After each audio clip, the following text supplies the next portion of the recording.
In the beginning, there was darkness over the surface of the sea. In the beginning, there was no sun, no moon, there were no people. In the beginning, there were no animals or plants, only the sea. When there was absolutely nothing, the sea was the mother of everything to come. She was the spirit of what was to come, and she was all thought and memory.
The sea is the force that shaped the planet.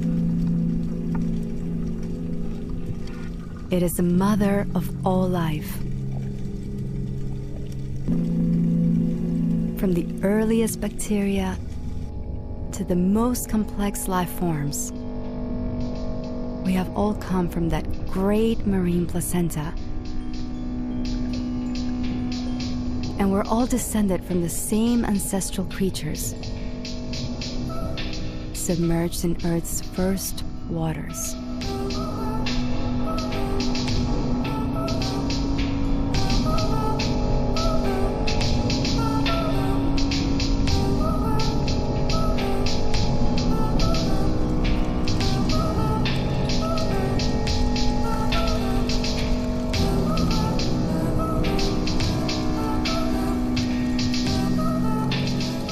We all share a common genetic code.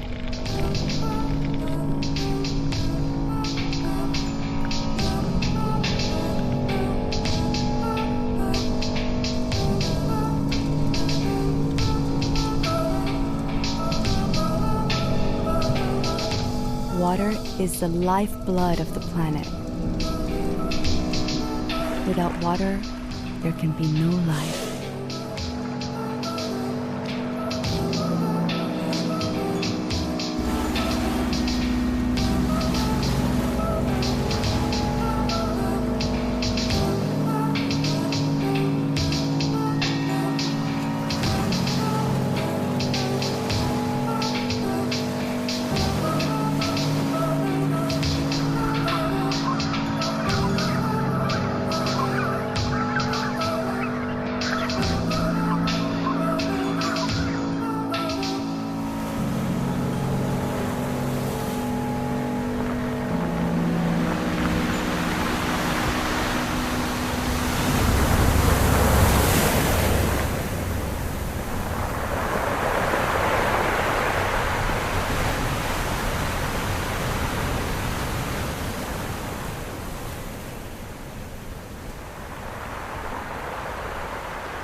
This lunar-like landscape, dominated by sun and wind, is the Ocucaje Desert on Peru's southern coast.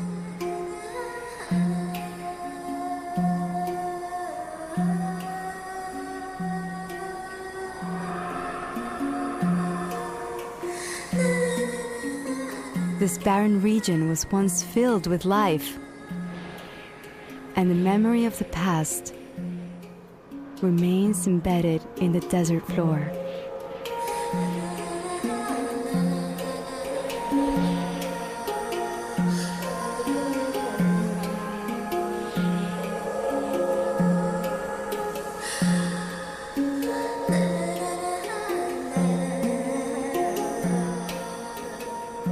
For me, this desert offers a chance to fulfill my dream of understanding the past.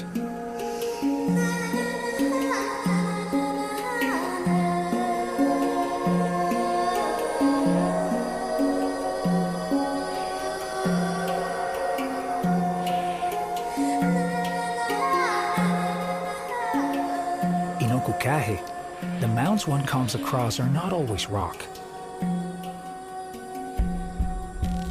As you draw closer, you start to see vertebrae, ribs, jawbones, skulls.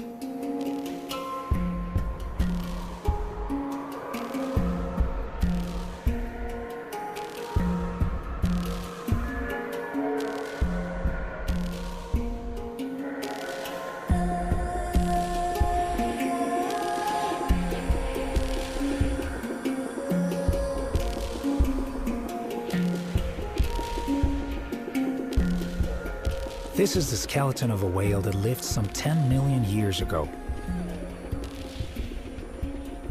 The total length of this animal would have been around 8 meters.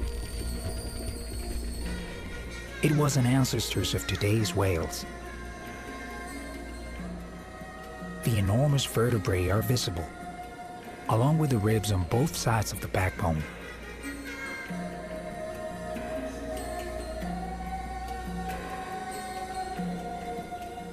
It has a long skull, with flattened bones and an arc-like jawbone set into the lower part of the cranium.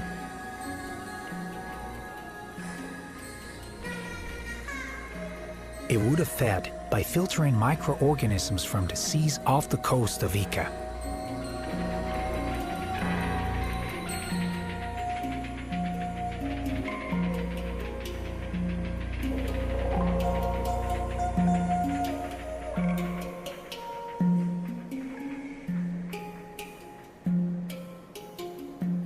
The bars you see here, between the upper and lower jaw, were in fact the whale's baleen. They don't have teeth, these whales. What they have is baleen. These baleen are made from keratin, which is a protein.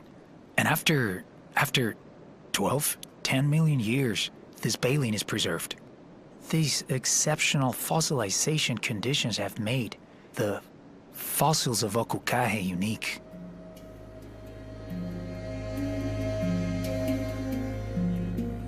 The Ocucaje Desert is the best place in the world to study the evolution of whales and dolphins over the past 40 million years.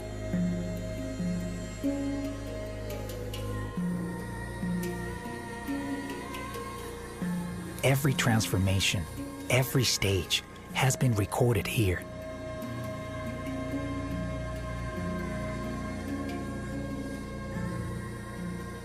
How did a whale that lived in the ocean end up in the middle of the desert?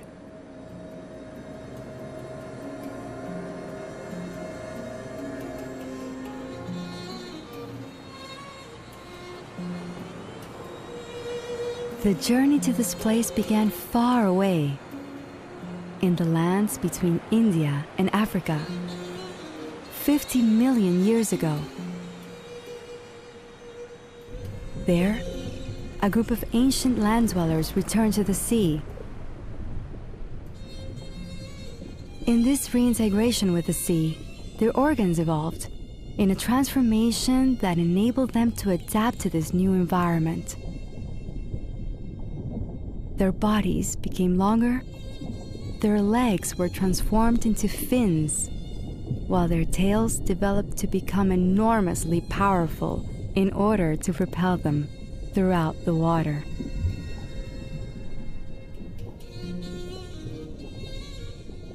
These creatures migrated across the world's oceans, finally reaching the coastline, where the deserts of Peru now lie.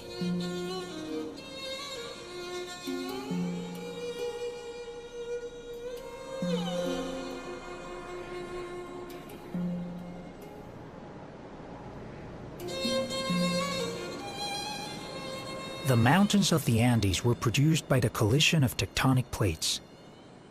As the seabed was lifted throughout the length of the continent's Pacific coast, these submerged areas rose to form part of the desert coast, along with the remains of fantastical life forms they had been home to.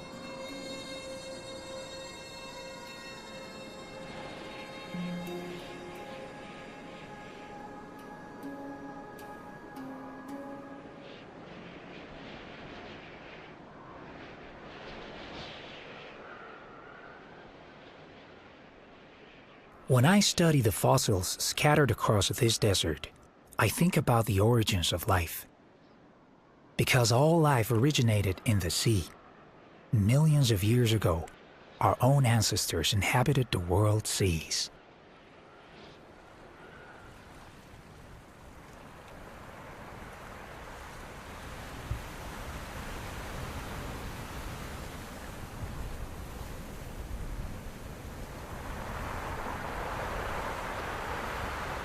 The continent's earliest hunter and gatherer inhabitants walked this coastline. Perhaps they sensed long ago, as they listened to the soft breaking of the waves, a renewed bond with the immensity of the ocean. The wonders of that blue world were breathtaking. Nothing we see today can compare with the abundance of life forms in what was still a pristine environment.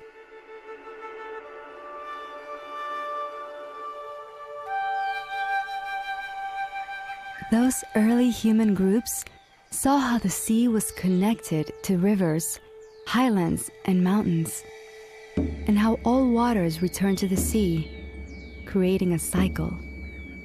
An endless flowing life force.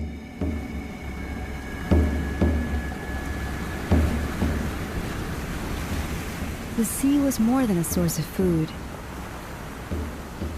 It was the spirit that engendered all life, and it had to be thanked. And so it was that humans built temples along the coast in order to connect with the sea's essence.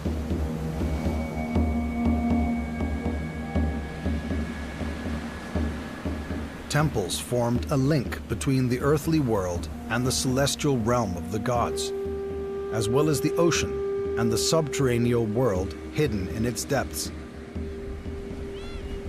In this case, one can sense the association with something higher in the form of an offering to the sea.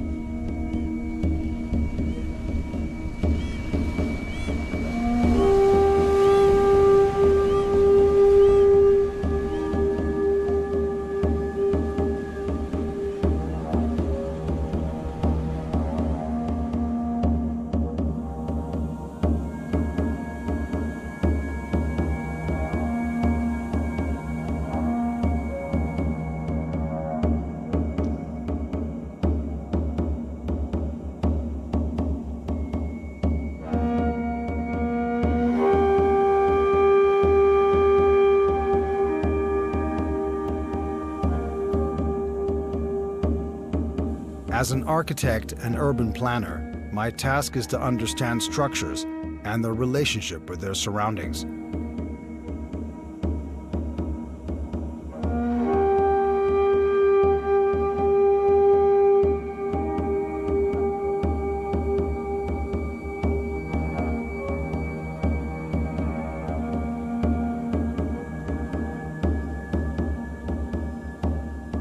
Bandurria is a perfect example of architecture's relationship with location. Here, the temple is set on an east-west axis, in alignment with the movement of the stars, as they appear to be submerged by the sea.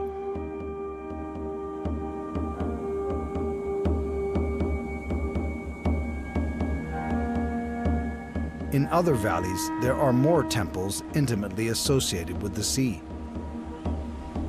According to the chronicler Cieza de León, Cerro Azul was one of the finest Inca structures found anywhere on the Peruvian coast.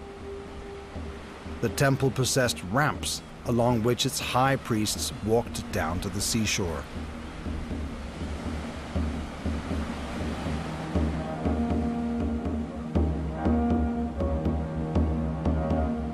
Today, we don't study history as a way of returning to the past. We study history as a way of interpreting the present and creating the tools of understanding that will enable us to produce a better template for the future.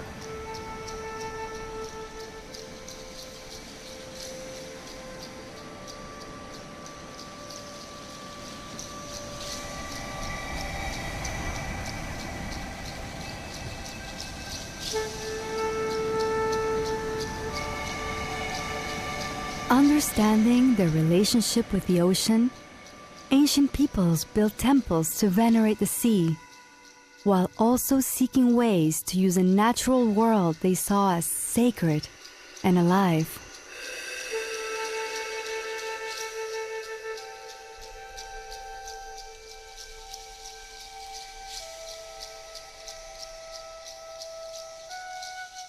Across these lands, they planted cotton to make their woven fish nets,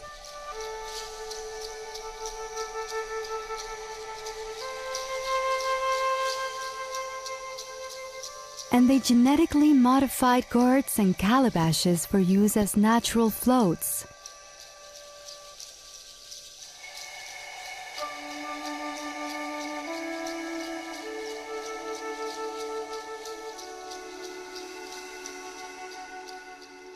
They salted and dried the fish that wasn't eaten immediately on terraces built on slopes. The salt was extracted locally.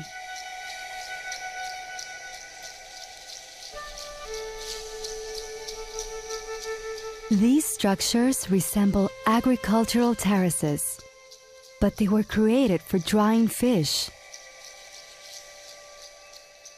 Part of the catch was transported to the Andes, where it was traded for other products. Such was the abundance of the sea's harvest. To sail the sea, ancient fishermen built these first rafts from totora reeds. Similar rafts can be seen to this day.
Since the first humans occupied this coast, there have been many changes.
As a land-based species, we experience several limitations when it comes to exploring the ocean's depths.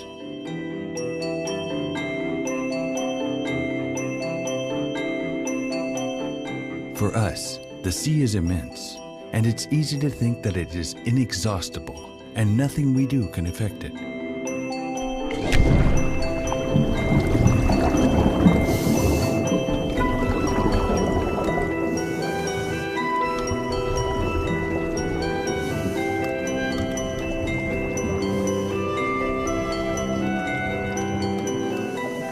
I have been conducting research in Peru's seas for more than 20 years, but I'm still surprised by what I find below the surface.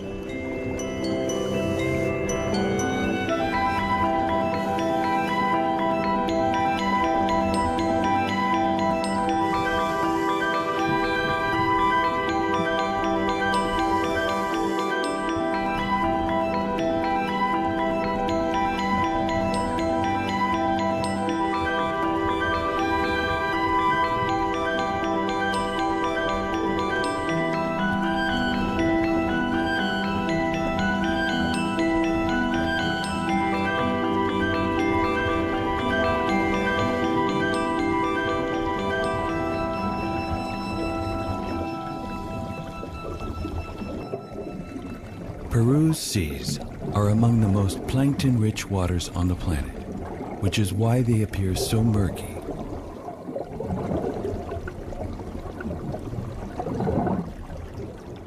This microscopic organism drifts across the world's oceans and forms the basis of the sea's food chain.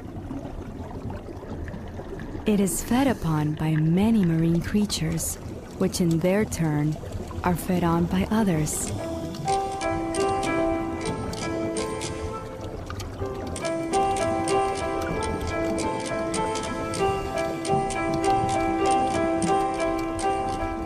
A few meters below the surface, a red cloak begins to form. I watch how these tiny crustaceans advance, suspended in the cold water in a kind of dance.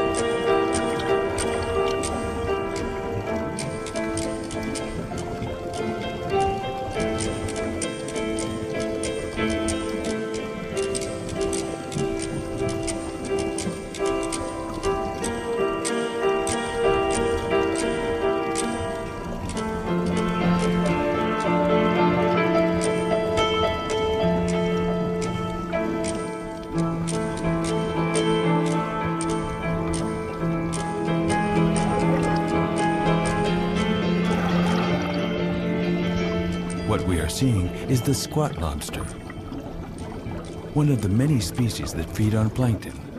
Anchovies also feed on plankton.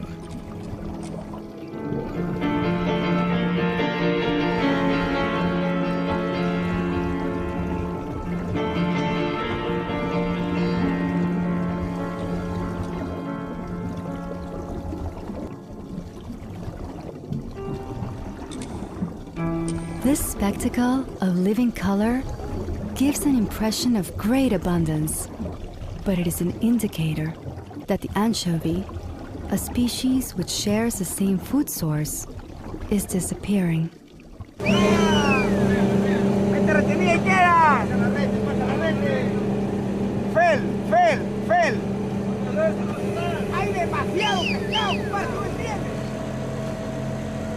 ¡Ábrese hueco, puta! ¡Qué hueco,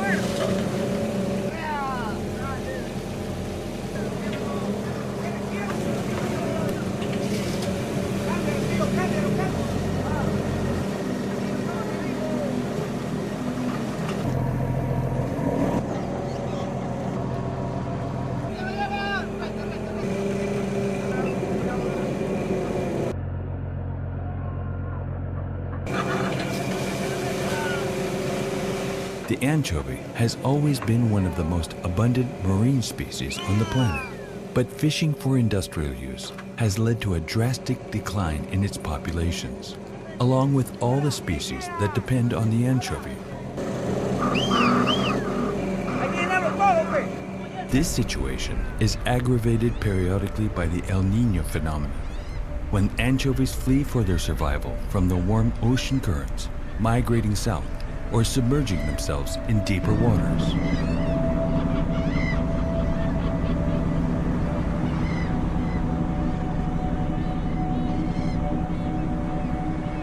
These birds appear in the sky whenever the big nets are cast, in the hope of snatching a few anchovies from the fishing boats.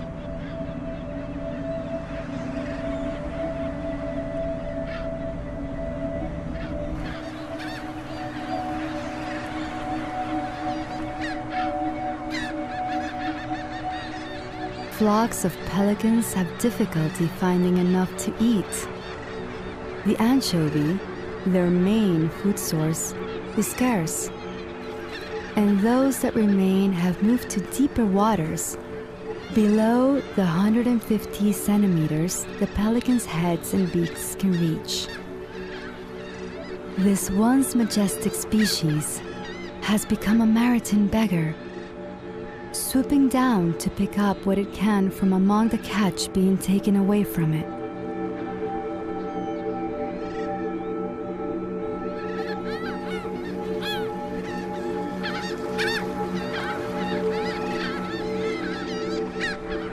The anchovy is not only important to the pelican, it is one of the most invaluable treasures contained in Peru's seas. It is a key species of cold water ecosystems, where the majority of species are entirely dependent upon it. These include pelagic fish, seabirds, and marine mammals. To catch anchovies, seabirds must make long flights, sometimes lasting an entire day.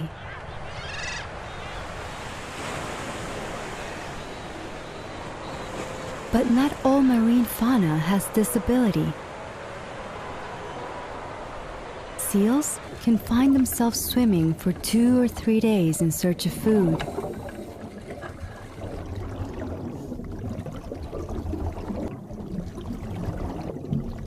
Their expectant pups play under the sun. The survival of the pup will depend upon the mother's success. Now that the anchovy is scarcer and found in more distant and deeper waters, the journey in search of them takes much longer.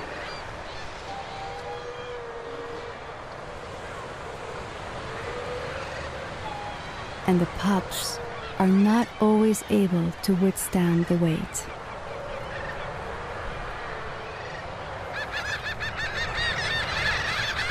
When a shell of fish is found, birds crowd together above it, and Peruvian bobbies appear, diving up to 13 feet below the waters to take their catch.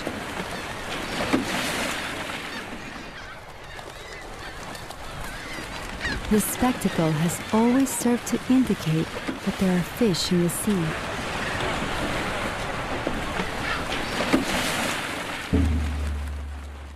That is why ancient people used it as a sacred symbol on their buildings.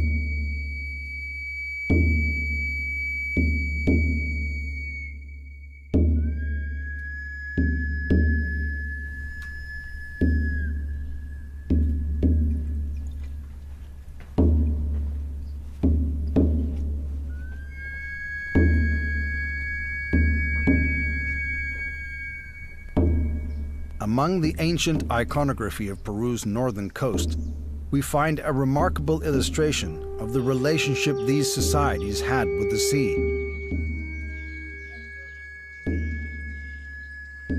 At the Las Balsas shrine in Tucumé, archaeologists have found extraordinary depictions of marine life. The entire surface of a pyramid is covered with friezes, the subject of which is the sea. Much more than decoration, these friezes serve to indicate the ritual importance of such structures. Here, we see individuals riding totora reed rafts and using nets with floats.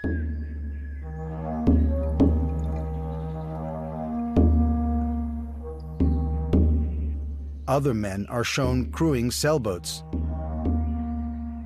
Most remarkably, some designs depict men diving beneath the waves, using pointed tools to gather the spondylus mollusks, known in Peru as muyu.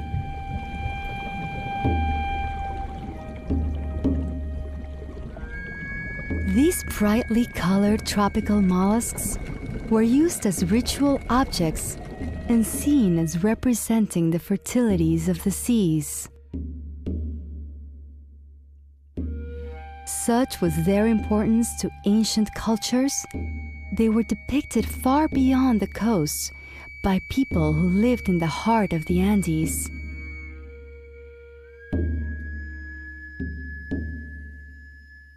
As evidence of the important bond ancient people had with the sea, spondylus shells have been found among the grave goods of their dead.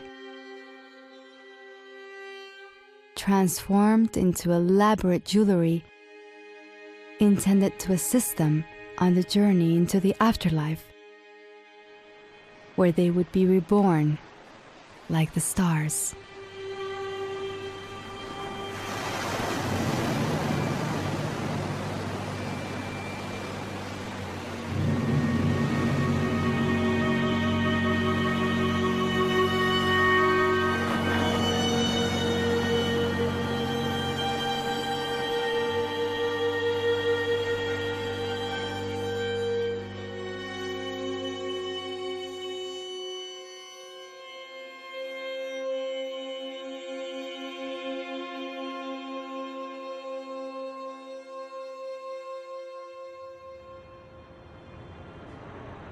And now,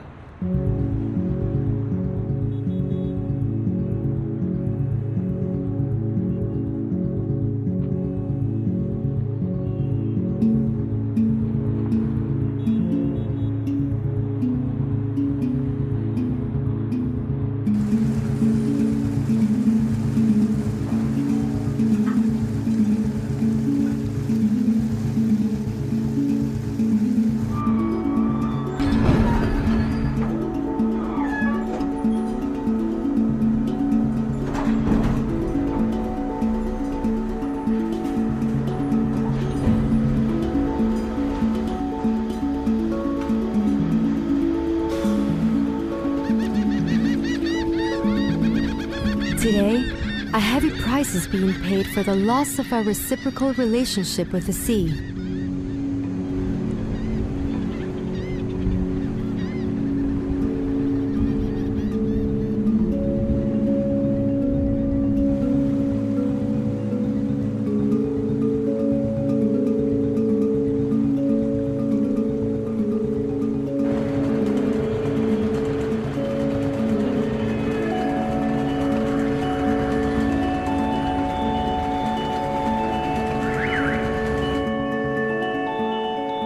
The human population continues to grow.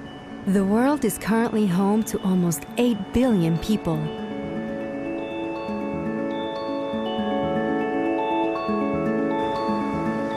Of Peru's population of 32 million, more than half live on the country's coast.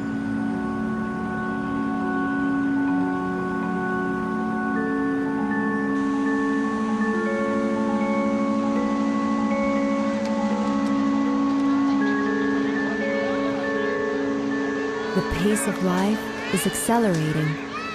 Human impact is intensifying.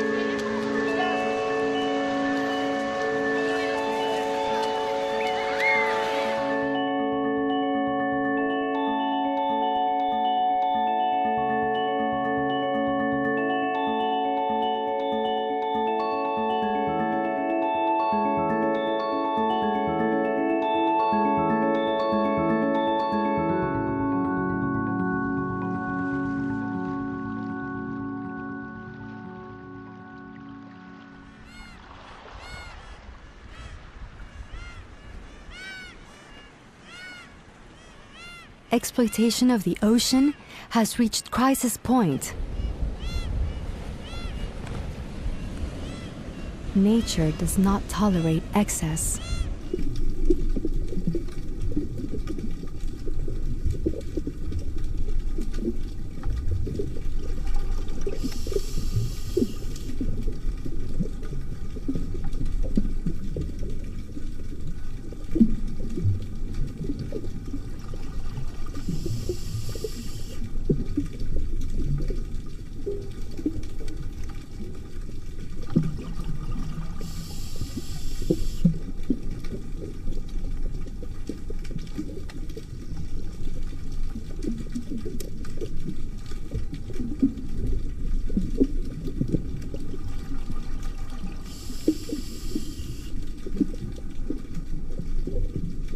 People of the future will certainly be intrigued by the vestiges of our civilization.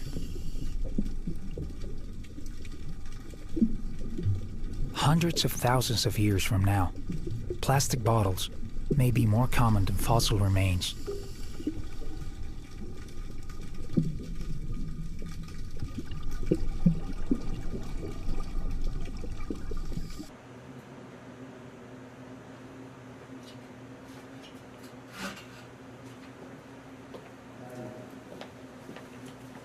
We cannot fully understand life on Earth if we limit ourselves to studying the present. Only by looking at the past can we see that life is not limited to the forms we see around us today. The story of life on Earth is a story of change. The story of this planet has borne witness to the evolution of fantastical species that no longer exist, but which represent 99% of all species that have inhabited Earth over 35 billion years.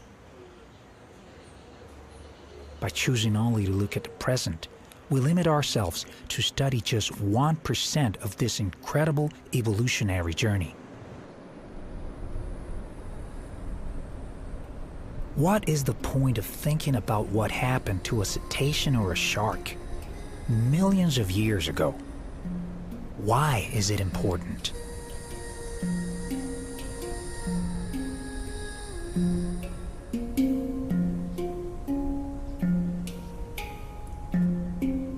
The science of paleontology allows me to travel through time and unearth evidence from the past to illustrate the enormous richness of Peru's seas.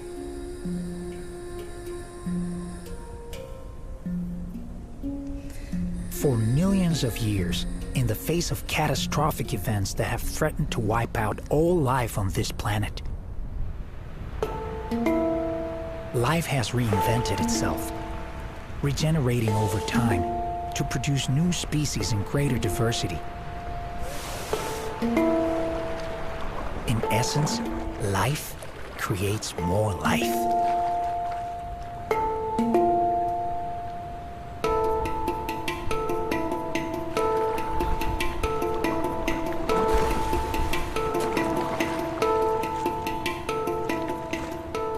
Here they come, gliding silently from their feeding grounds in the Antarctic to these warm waters of Peru's northern coast, with one aim: to perform a courtship dance, that ancient rite through which they will create new life.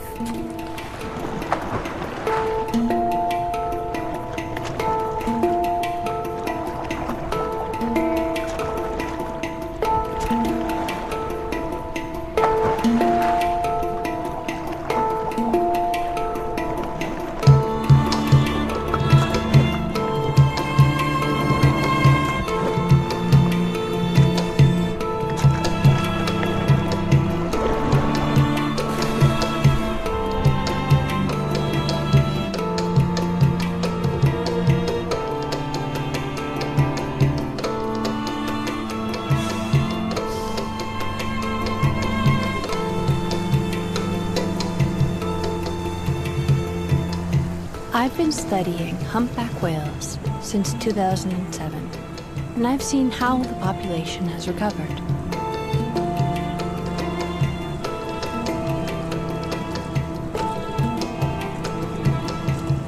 They had reached a crisis point on the verge of extinction.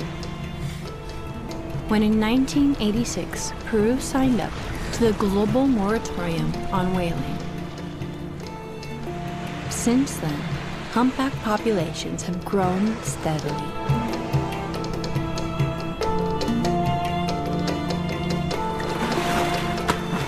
The humpback whale watching season in northern Peru runs from June to November. I go to sea and photograph them. Specifically, I photograph the tails, which are like individual fingerprints, distinguishing one whale from another. This is very important, because in this way, we are able to identify each whale in the group, learn more about their migratory routes, and monitor the population.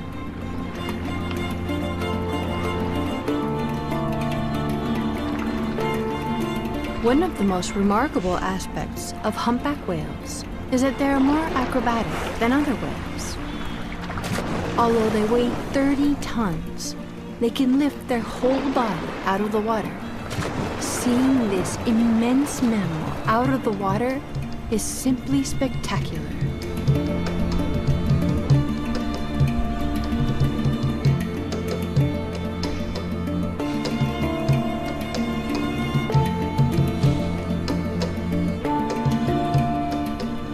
I can't remember how many times we have followed these same migratory routes. Each journey was different. Each journey has formed part of their evolution as they adapted to the ocean and learned to live in harmony with the environment.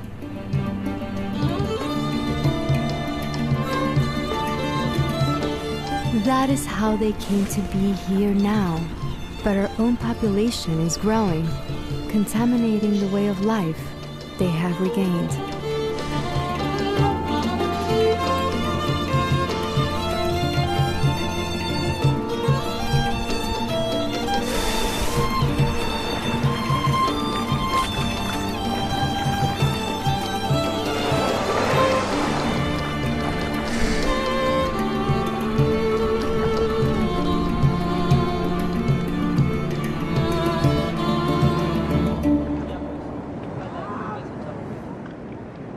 I believe that one of the greatest threats to marine species in general is disinformation or disinterest. We cannot conserve what we don't understand.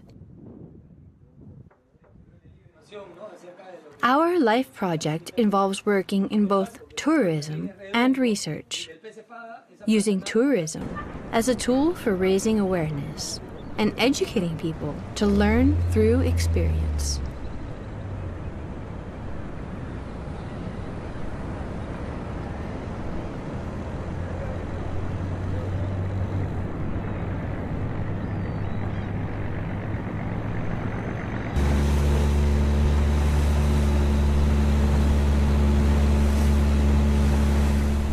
When we spot whales and dolphins, I can see the passengers' excitement and joy.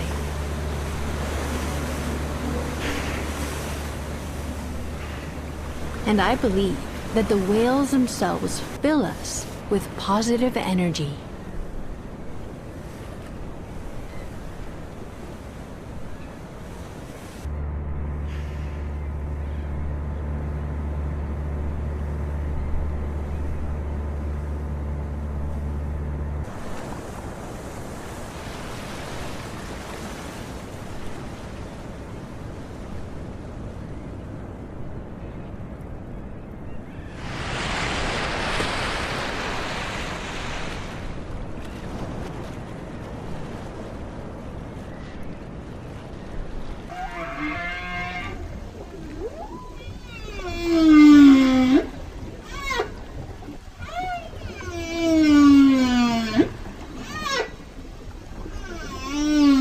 When I hear whale song, I understand that they are the rulers of the seas. The reproductive males sing. We still don't fully understand how they produce these sounds, because they have no vocal cords. But we do know that the males emit repeating phrases that we interpret as song. These songs are immensely powerful and can be heard hundreds of kilometers away. It is incredible to hear the songs of humpback whales while diving or swimming in the ocean.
Human intrusion in the world's oceans is increasingly evident. Nevertheless, life seeks new ways to flourish.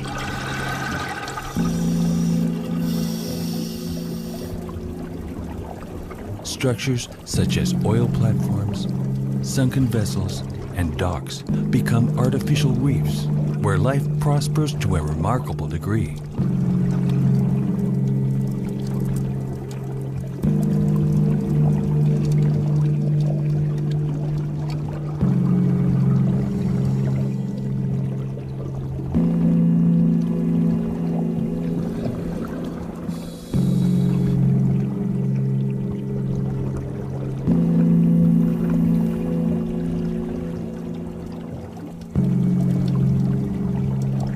These reefs demonstrate how life flourishes when it is given a chance.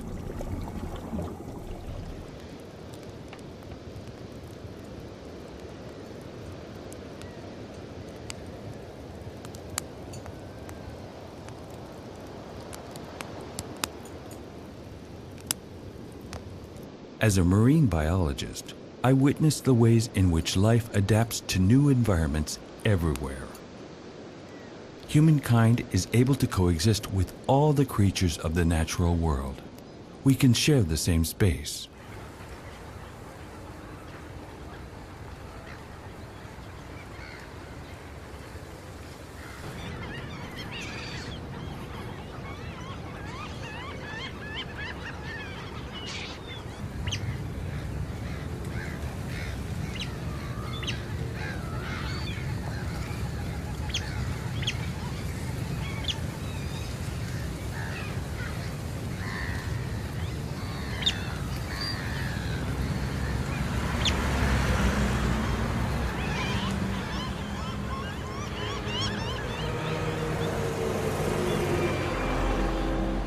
Even in the heart of the city, life prospers where it's given the chance.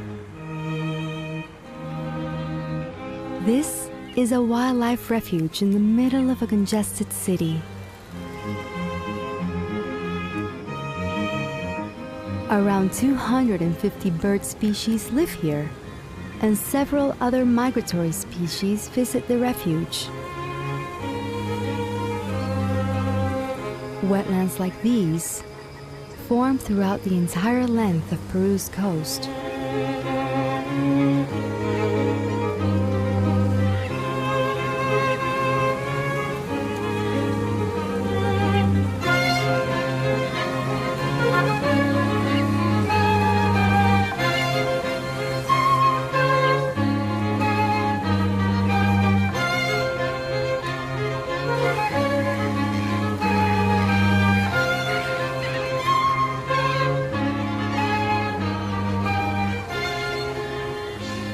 Pantano Sevilla is a protected natural area within the city of Lima. Around 21% of Peru's national territory is protected, totaling around 21 million hectares. However, the majority of these areas are situated on dry land. In spite of the richness of Peru's seas, the nation does not possess a single protected area that is entirely aquatic.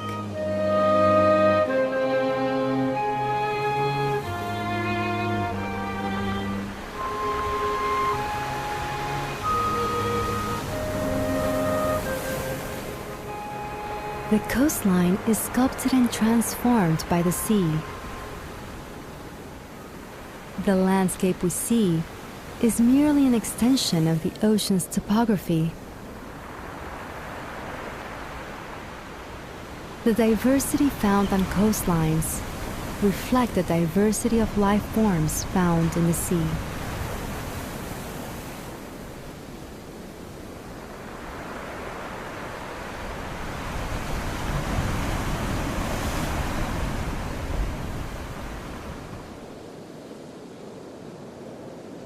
The rugged volcanic coast of Arequipa possesses bays and deep coves not seen at other points on the Peruvian coast. These places, where the waters are calmer than elsewhere, are inhabited by fauna which requires such conditions.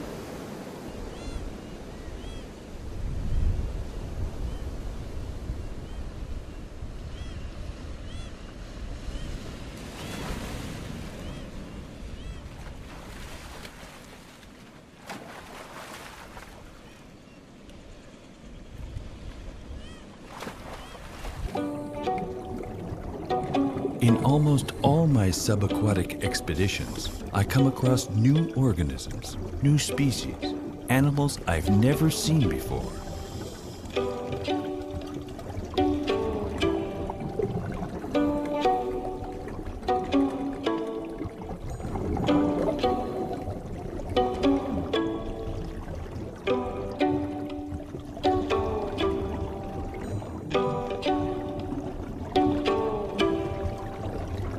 For example, this species of coral is new to science.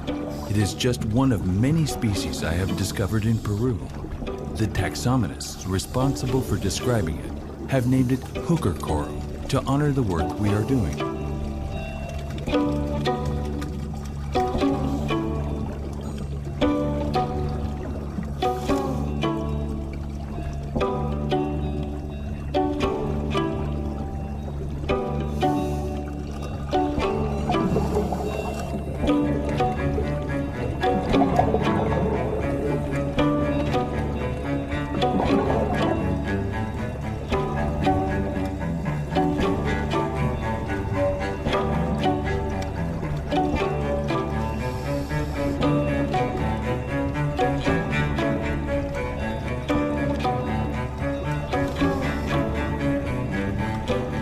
This looks like a plant, but in fact it is an animal, and also an effective predator.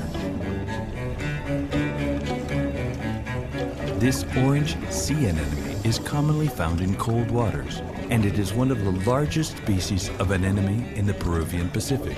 It uses its tentacles to catch fish, mollusks, and crustaceans carried toward it by the current.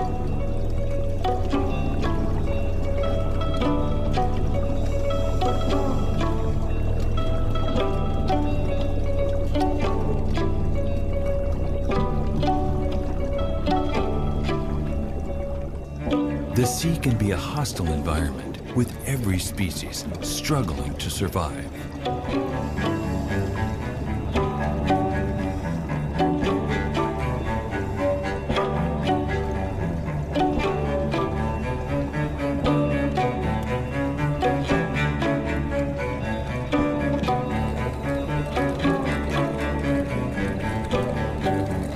There are many times when scientific research becomes a great adventure. We can find ourselves descending to enormous depths in search of new species or unknown organisms.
discovered this huge sponge in southern Peru, while in the tropical north we found another species of the same genus. It still doesn't have a scientific name, in spite of the fact that it has a diameter of more than half a meter. Peruvian seas are home to two great ecosystems with completely distinct fauna and flora. One is associated with the cold waters of the Peru Current, which dominates most of the coast. The other is found only in the far north of Peru, where warm equatorial currents dominate.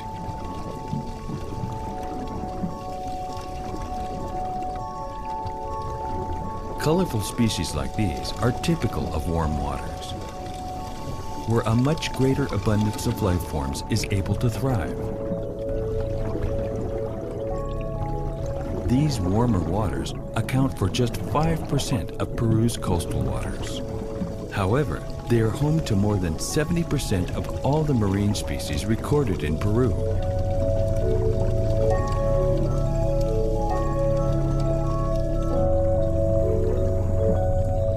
During one dive, we were excited to find an enormous tube anemone. After comparing it with other species from different parts of the world, we discovered that it was new to science.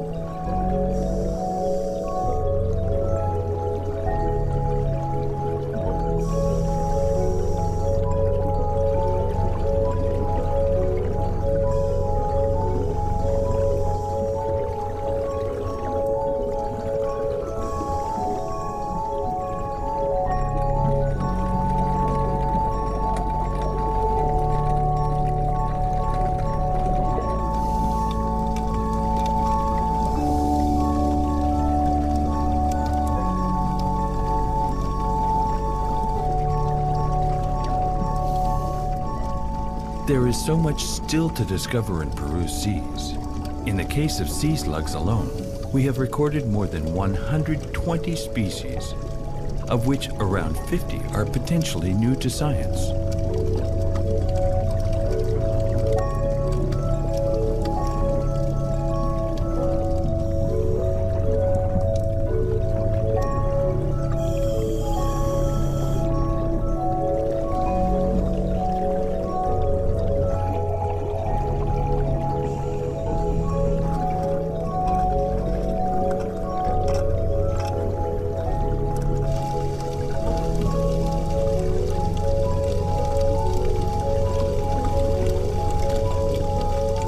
We are just touching the surface. Across the world, it is estimated that only 5% of all ocean-dwelling species have been identified. We know more about the Moon and Mars than we do about the sea.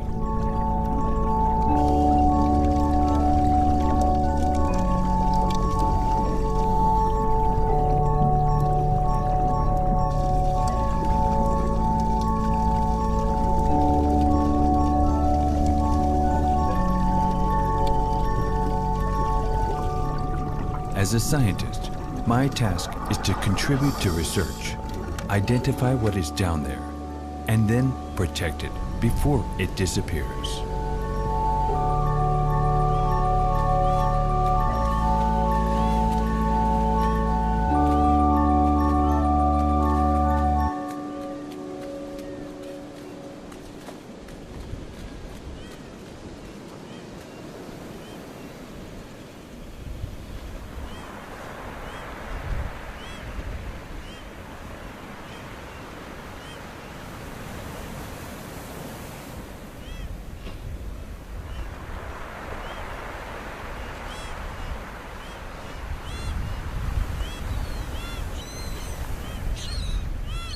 The first people to walk these coasts became the custodians of nature, with its birds, fish, flora, and seas.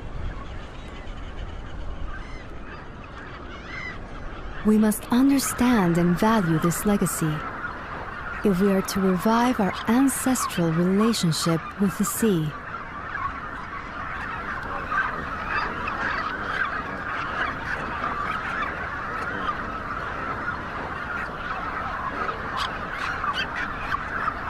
When life is given a chance, it thrives.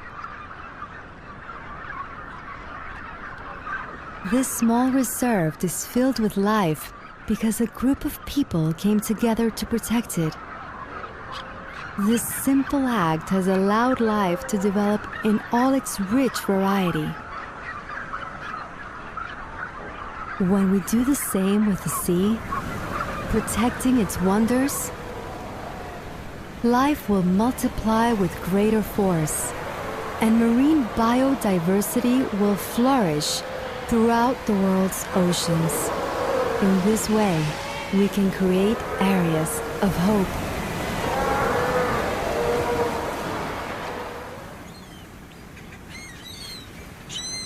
During this journey through time, I have learned that it is possible to bring about change. And the moment has come for us to act.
We must put a stop to indifference and to the neglect of our seas.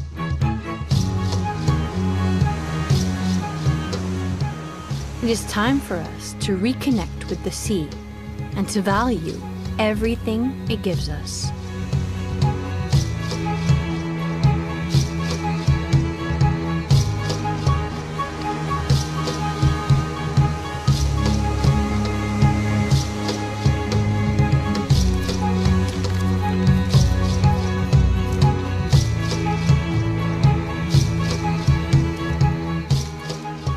The Earth will continue to turn, and history will continue for many millions of years to come. The cycle of evolution and extinction means that we will not be around in 50 million years to see the fantastical creatures that will exist then. But the Earth will continue to turn, and its life forms will continue to evolve.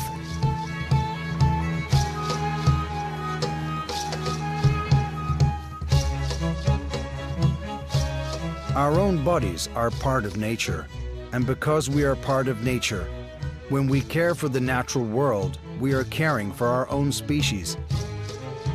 Our relationship with the sea is vital in every sense. If the sea is to survive, we must all value the bond humans have enjoyed with the planet's oceans since the dawn of history.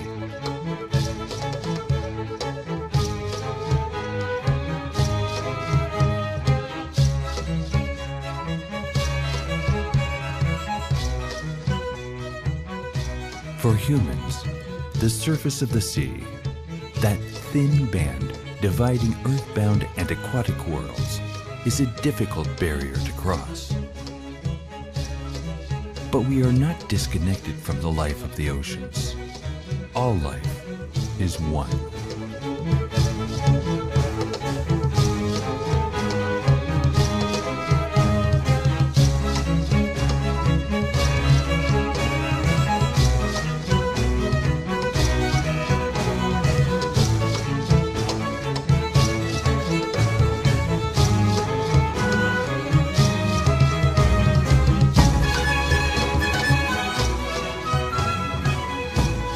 I will remain with you, and I will continue my song, that silent song